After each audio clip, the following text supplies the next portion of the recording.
feeling like we's different. You ain't the hustling type, we's different.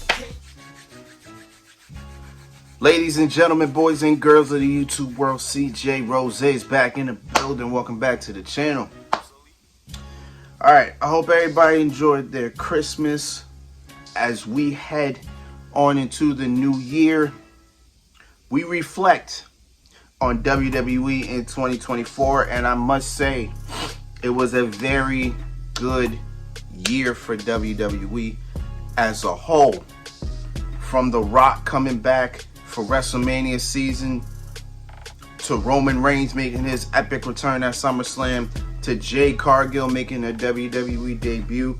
We have new champions, feuds, anything that you can think of, it happened and it went down. We are here to continue the tradition that we've been doing since 2020.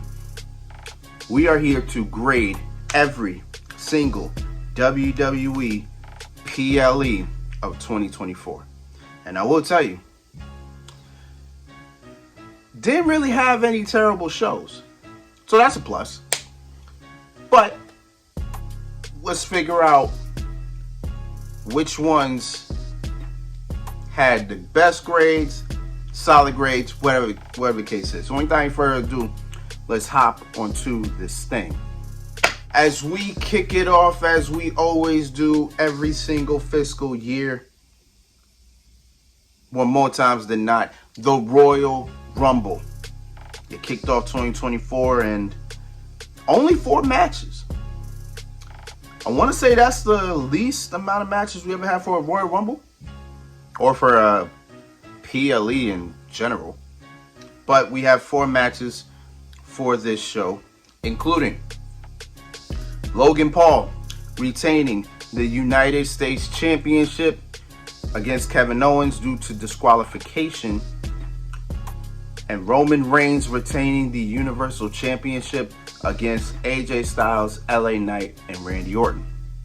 And of course, the main premise of the Royal Rumble was the Royal Rumble matches, where Bayley won the Women's Royal Rumble and Cody Rhodes, for the 2nd year in a row, won the Men's Royal Rumble. And it almost turned into a disaster. But hey, hey, we ain't gonna talk about it. We ain't gonna talk about it. But based on all that, only 4 matches, 2 title matches. Both Royal Rumbles were actually pretty good. Yeah, both of them. So I think the Women's Royal Rumble match was probably one of the best they've ever done. Even though they've been doing it since 2018, I think that was still one of the better Royal Rumbles they ever had for the women. And the Men's Royal Rumble was pretty good too.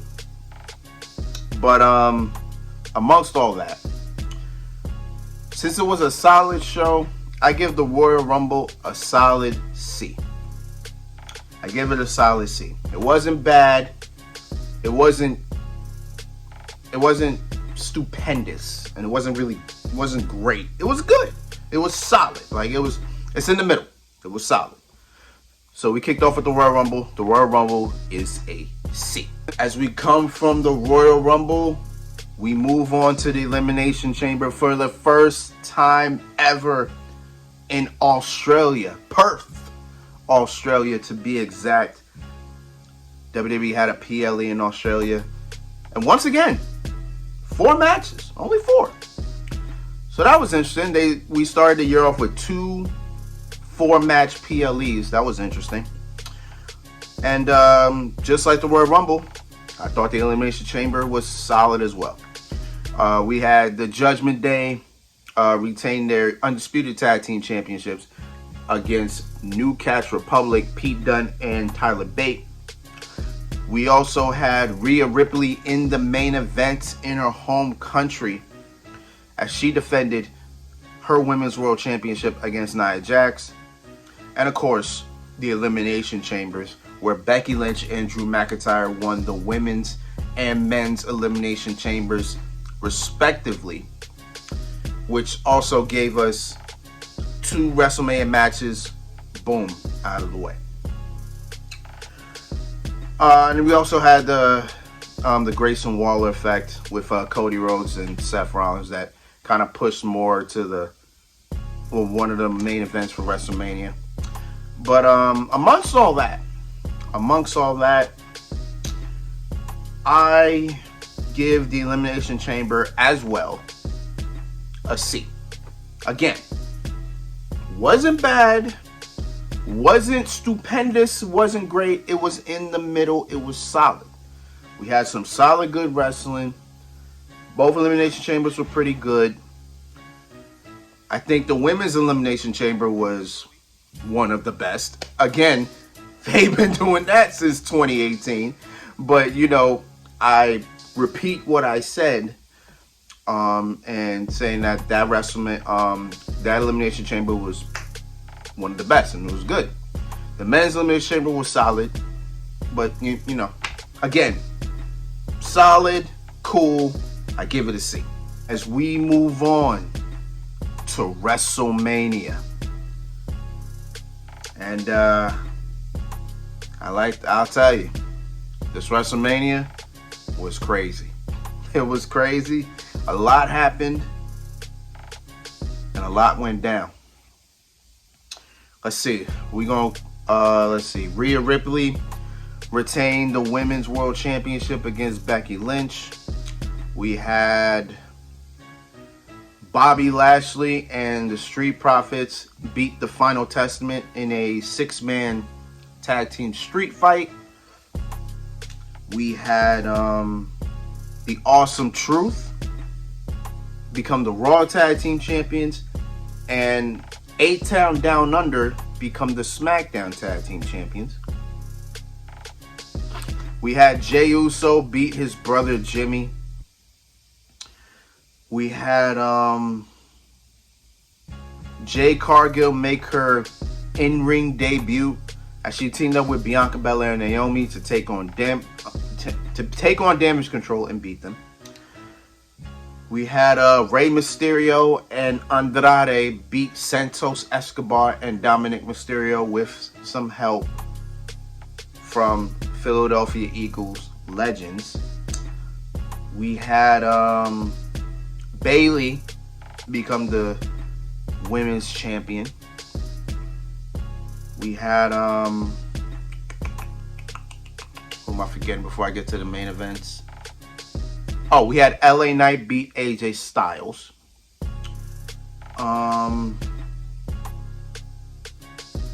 Is that everything? I feel like I'm forgetting something. I guess I'm not. Drew McIntyre won the World Heavyweight Championship, but decided to gloat in CM Punk's face. CM Punk took it personally and beat the hell out of Drew McIntyre. All for Damian Priest to run, cash in Money in the Bank, and become the World Heavyweight Champion. And of course, the two main events for WrestleMania, Night 1 and Night 2 respectively. Cody Rhodes and Seth Rollins faced The Rock and Roman Reigns. The Rock and Roman Reigns beat Cody and Seth, which made the Night 2 main event Bloodline Rules. And the Night 2 main event was Cody Rhodes versus Roman Reigns for the Undisputed Universal Championship, where Cody Rhodes finally ended the 1,300-day reign of Roman Reigns and finally became a world champion in WWE. I did forget 2 matches. I was correct. Sami Zayn became the Intercontinental Champion, ending Gunther's 666-day reign as Intercontinental Champion, and Logan Paul retained the United States Championship against both Randy Orton and Kevin Owens. So, amongst all that,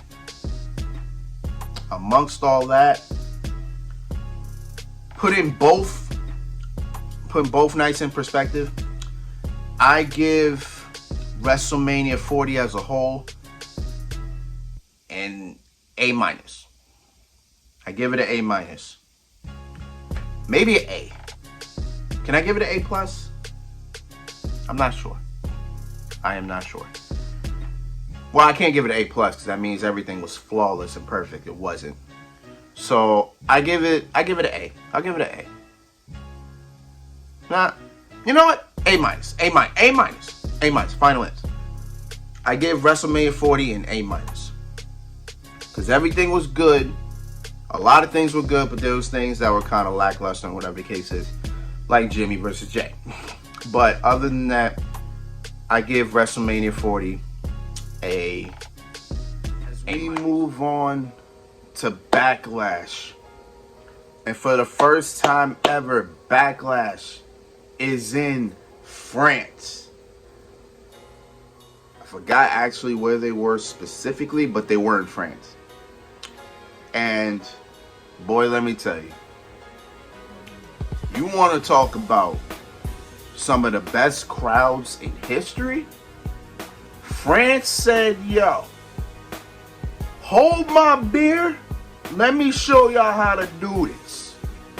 France was one of the best crowds I've ever seen.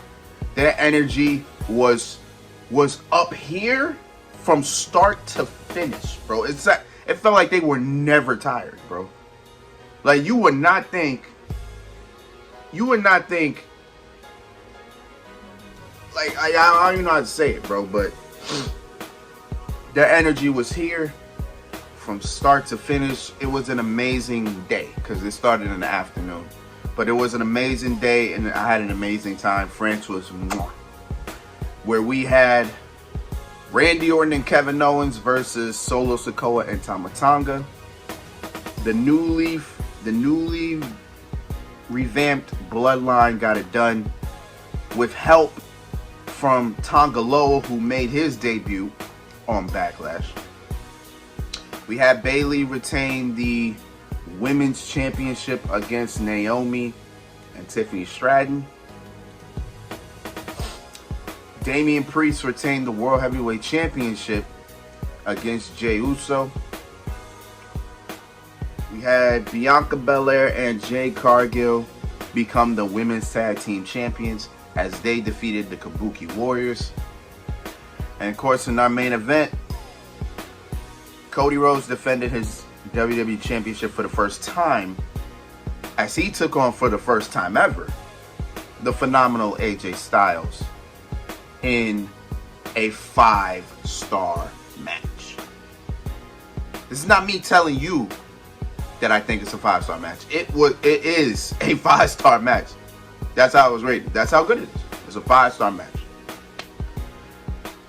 So, with the crowd, with the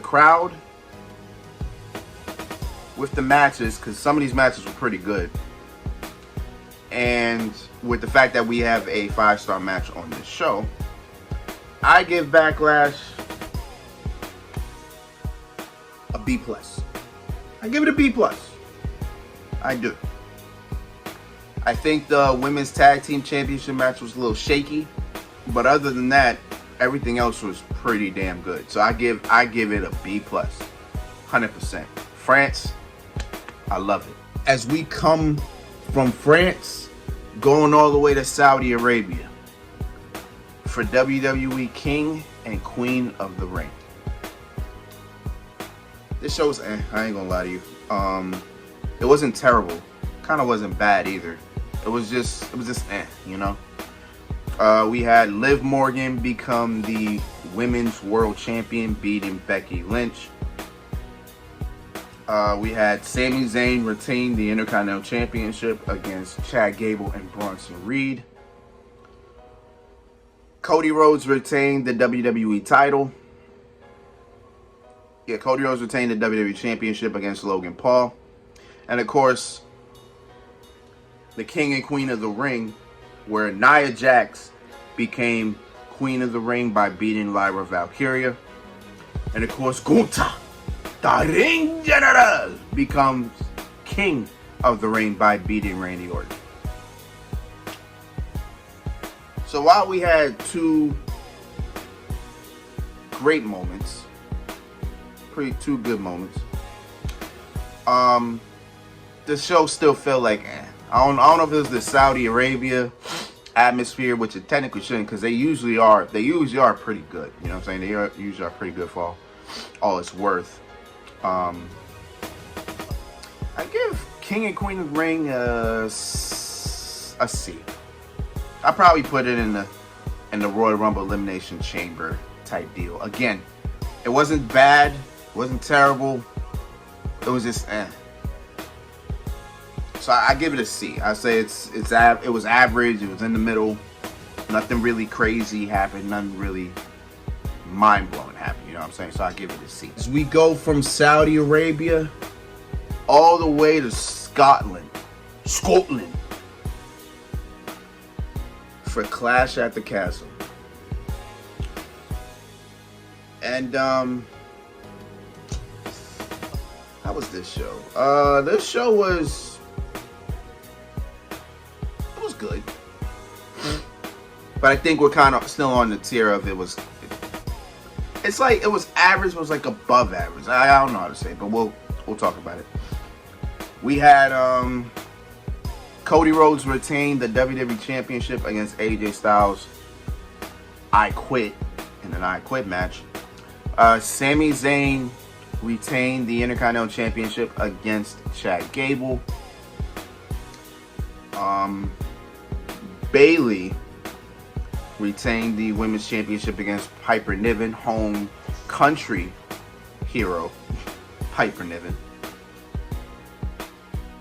Two home country girls won the tag team championships as Miss Alba Fire and Isla Dawn came home and became the women's tag team champions, beating Jade Cargill and Bianca Belair and Shayna Baszler and Zoe Starks.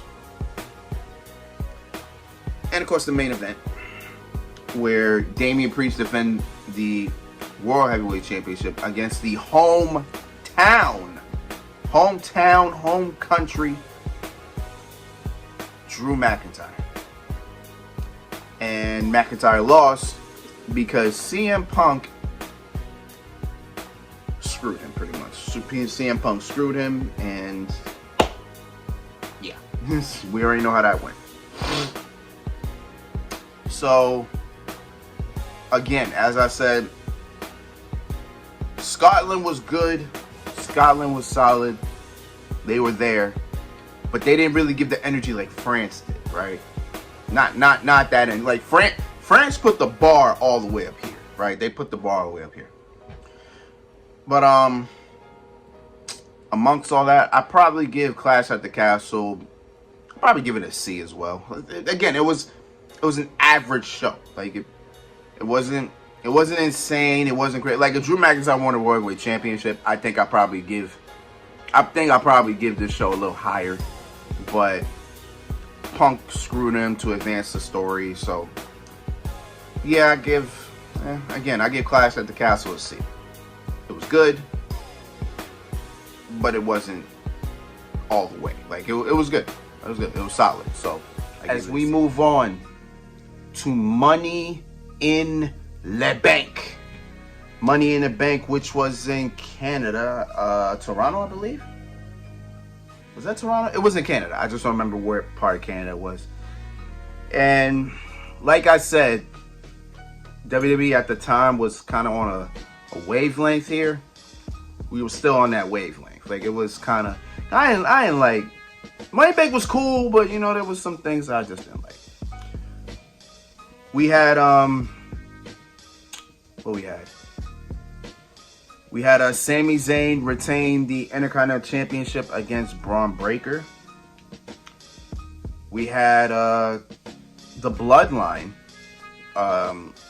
Solo Sikoa, Tama Tonga, and making his PLE debut, Jacob Fatu beat Randy Orton, Kevin Owens, and the WWE Champion Cody Rhodes. We also had we had the Money in the Bank ladder matches where Tiffany Stratton won Miss Money in the Bank, and Drew McIntyre won Money in the Bank, which led to him cashing in during Damian Priest versus Seth Rollins for the World Heavyweight Championship. It became a triple threat match, and CM Punk got involved, costing Drew McIntyre the World Heavyweight Championship again, and thus Drew McIntyre not successfully cashing in Money in the Bank, but Damian Priest taking advantage, and Damian Priest retained the World Heavyweight Championship. Now, the only things I didn't like in this was the men's Money in the Bank, the whole men's Money in the Bank thing. Like, Drew McIntyre winning it.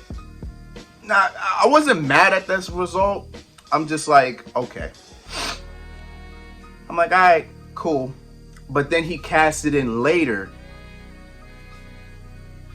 and it was unsuccessful. Like, I know it was part of the story, so that's why I understood it, but at the same time, I was still mad at it. I'm like, that's just a waste of my Money in the Bank. Like, it literally ended in a 2-hour span. Like, why? Like, I had to remember, like, oh, Drew McIntyre won Money in the Bank. Oh, right, he cashed it in the same night and did not win anything. So that got me tight. So that was the only thing that bothered me about that whole thing. So, pushing that to the side, with everything else, I wasn't really a fan of the main event. The 6-man tag, I kind of fell asleep to it. So I was So, with the whole, with all that, I give Money in the Bank I don't want to give it a D. I'll give it a C minus.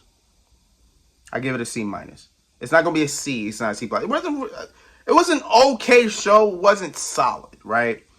Like, the other shows were pretty solid. Some, Royal Rumble Elimination Chamber was solid because there was only 4 matches, and it kind of all completed what it needed to. King and Queen of the Ring was solid. What came before? Clash at the Castle was solid. You know what I'm saying?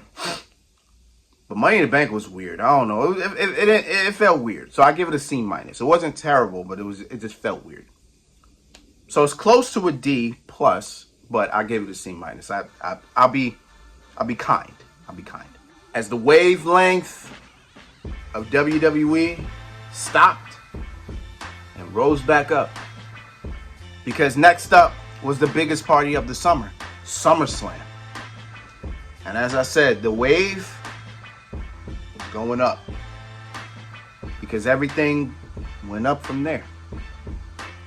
As we had Braun Breaker become the new Intercontinental Champion as he took it from Sami Zayn.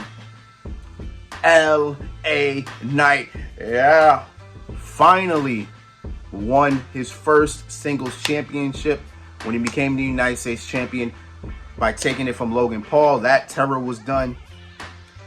Nia Jax became the new women's champion by beating Bayley.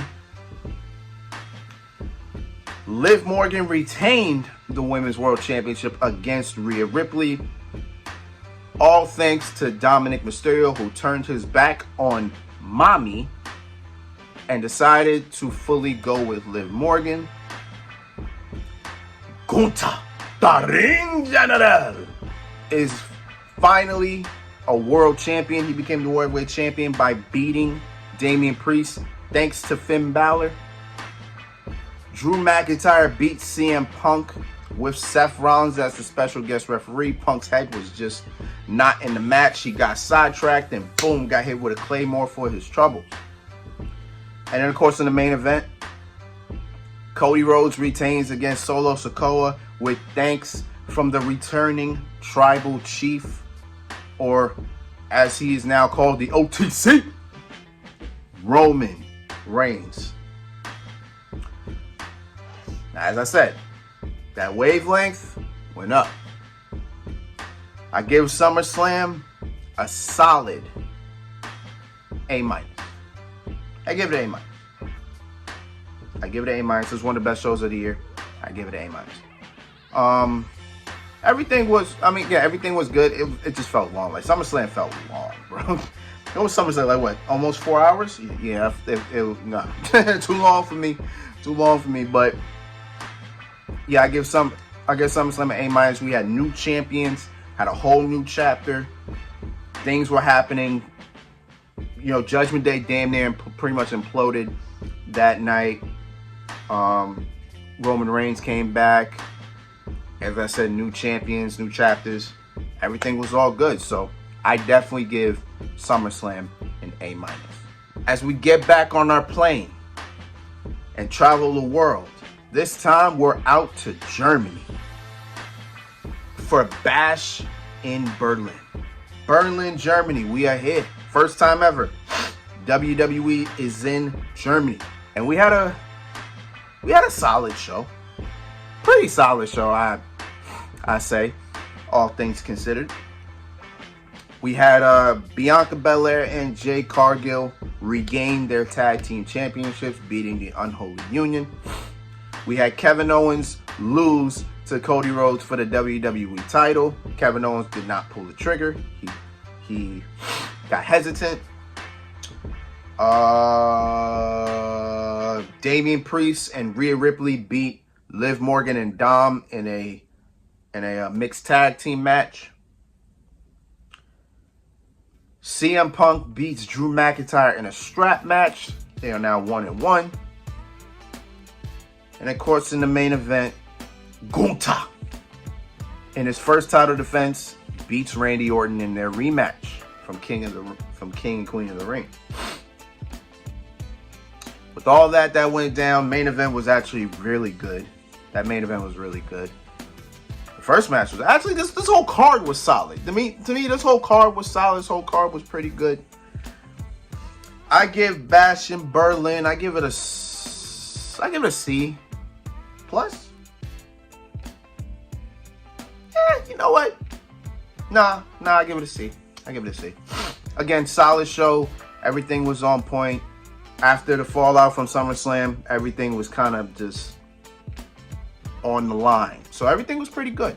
So yeah, I give Bastion Berlin a C. Now we're back on the right track. We're back on the solid. Go to Atlanta, ATL, for Bad Blood, the return of an old pay-per-view. Bad Blood, 20 years in the making. It is back. And it was a good one. I could tell you it was a good one. Just something that was a little but we'll get to it. So we actually kicked off this show with CM Punk versus Drew McIntyre, Hell in a Cell, match of the year candidate. It was 5 stars though. I'll tell you that match.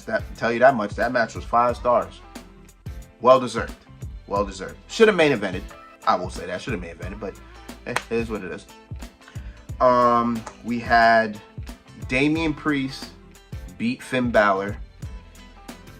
We already know that never ended. We already know that wasn't going to end. We had Nia Jax beat Bayley for the Women's Championship. Retained it in the SummerSlam rematch. We had Rhea Ripley beat Liv Morgan by disqualification. And what I can pretty much tell you, based on what I seen, was a whole botch. That whole finish was a botch. Raquel Rodriguez made her return after several months of being out to help Liv Morgan. But I believe it was supposed to go a whole different way. But instead, it went to a whole botch fest. And it ended up being a disqualification. Meanwhile, Dominic Mysterio was hung from a shark cage. So, yeah, the whole thing was just the whole thing was just And we ended the night with Cody Rhodes and Roman Reigns teaming up to take on Solo Sikoa and Jacob Fatu, in which Jimmy Uso made his return, and The Rock made a special appearance and said nothing, did nothing, didn't lead to nothing. So it was like, what was the purpose of this ending? Like, you could have literally started the night with this and it would have been alright. You know what I'm saying? Then Cody had a botched entrance. It's too much. It's too much. But yeah, with with all that being said, Bad Blood was... See, Bad Blood started off so hot with the Hell in a Cell. And then it kind of, it was like this with the Hell in a Cell. Then it kind of just went like this, but then went like this, and then it was a wave. It was a wave. This whole show was a wave. I give Bad Blood a C minus. No, nah, just a C. I give it a C. I'd say C minus because then it's close to a D plus. I'm like, it's not a D plus show. Again, the Hell in a Cell made the show. You know what I'm saying? It made it. But now everything was kind of so a C. Just a straight C. It was That's what it does. As we get on our plane, going back to Saudi Arabia for the second time this year, for WWE Crown Jewel. And this was all centered around the Crown Jewel Championship, or the Crown Jewel Championships, because it's for men and women. And what was that? That's all I can say. We had Randy Orton versus Kevin Owens, which ended in a no contest, which was fine because Kevin Owens just turned heel. You couldn't really let him lose, and then Randy Orton really didn't need to lose either. So it's like, you know, just ended in no contest. Like, cool. We had a fatal four-way for the women's tag team titles as Jade Cargill and Bianca Belair retained against Metaphor from NXT, Damage Control from Raw, and Chelsea Green and Piper Niven from SmackDown, which was a very entertaining match. I was thoroughly entertained with that match. That match was great. Every woman did their thing, so I salute them for that. Seth Rollins versus Bronson Reed, and a very good showing from Bronson Reed. Seth Rollins got the W on that one. L.A. Knight, retained against Carmelo Hayes and Andrade for the United States Championship. Also, we had Roman Reigns, Jey Uso, and Jimmy Uso team up for the first time since 2020, either 2022 or 2023, as they faced off against Solo Sikoa, Tama Tonga, and Jacob Fatu. The New Bloodline won. And then, you know, Sami Zayn kicked Roman Reigns by accident, and, you know, that whole thing. And then, of course, the Crown Jewel Championships, where Liv Morgan beat Nia Jax for the women, and Cody Rhodes beat Gunther. Yes, Cody Rhodes beat Gunther. Cody Rhodes became the fourth person to beat Gunther since Gunther's been in WWE. So yeah, all that. This was a weird show too. I think the best match of the night was the women's tag team title match. It had to be. So I just give, I give Crown Jewel a C minus, a C. Like, I don't. This was average too. Like, I don't know. I didn't know how to feel about it. It was alright. I think it was okay. Yeah, I give it a C. I don't know what else to give it. As we are on the final show of the year for the main roster, and it is Survivor Series War Games. Yes, sir, Survivor Series War Games in Canada. Were they in Toronto? They were in Canada. That's all I know. I'm not even about to sit here and think of what city they were in. It just skips my mind. But we had Braun Breaker retain the Intercontinental Championship against Ludwig Kaiser and Sheamus in a great triple threat match. That match was great. Shinsuke Nakamura shocking the world. Shocked me. I say he shocked me. I don't know about the world, but he shocked me when he became United States Champion by beating LA Knight. Then we had Gunther retain the World Heavyweight Championship against Damian Priest. And a match that pretty much surprised me. Finn Balor almost screwed Priest again, but Gunther was the one that said, nah, get out of here. We ain't doing that. You know what I'm saying? And then, of course, the War Games matches. You had Team Rhea Ripley. I'll say Team Rhea Ripley because Rhea was the one that got the pin.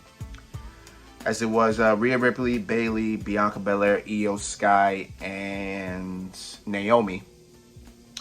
As they faced Nia Jax, Tiffany Stratton, Candice LeRae, Tiffany Stratton, Nia Jax, Candice LeRae. Raquel Rodriguez and Liv Morgan.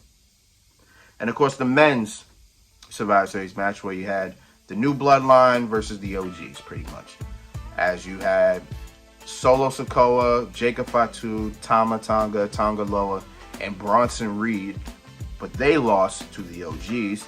Sami Zayn, the Usos, the OTC, Roman Reigns, and the best in the world, CM Punk. Now, to end the year, we give Survivor Series a B. I give Survivor Series a B. I ain't gonna say B+, but I'll say a B. Actually, can we say B+? I'll say B. We'll keep it at a B. It was a very, very good way to end the year, all things considered. And yeah, I guess Survivor Series a B. We are finally done grading every pay-per-view / PLE for 2024. This took me a long time, longer than I expected it to. I am, I think, 17 days late with this, which is bad. That's how I usually am with a lot of things, and I gotta get better on that. I gotta get better on my times and my deadlines. But yeah, we were able to get it done, and I feel good about it. 2025 has begun. It is here. Our first stop on the PLE tour is, of course, the Royal Rumble, but that's not till February. So hopefully we start off fresh, we start off great, and we here with it, you know what I'm saying? But until then, it's been Rose, man. Thank you for watching. Thank you for all love, support, as always. I'm not going to tell you when the next video from me is coming, but I have something in the works. I'm just trying to get everything lined up for it. But until then, still got my 2K25, my WWE 2K20, my NBA 2K25, and my Dragon Ball Sparking Zero. I'm trying to knock out Sparking Zero as best as I can. We're going to knock that out. Should have knocked that out weeks ago, but we're going to knock it out definitely before February. I can promise you that at least. And then, yeah, we'll start off anything else that we need to do. You already know what it is. So until next time, peace, love, 100. You heard?